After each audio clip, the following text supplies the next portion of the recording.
Jeff Bezos just moved to Florida to spend more time with dad. Isn't that sweet, Steven? Isn't that nice? No, it has nothing to do with his father. Give me a fucking break. He aggregated $160 billion in wealth. He would pay about another 8 or 10% in state taxes in Washington. But in the US, you're allowed to peace out to Texas or Florida and pay no income tax. The 25 wealthiest Americans pay between 6 and 8% tax rate.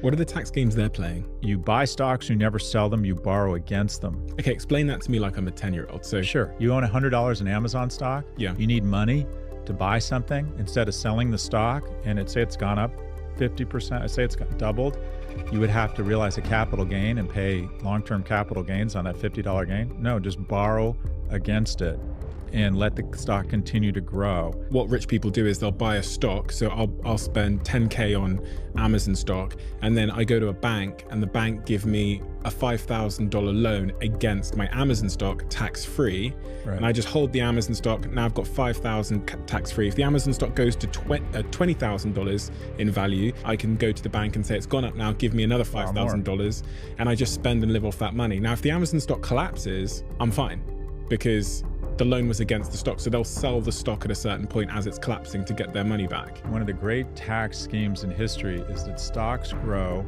Think of yourself as a stock. You're making $1 million a year doing a very successful podcast. Every year, the government in the UK is going to take 40% of it.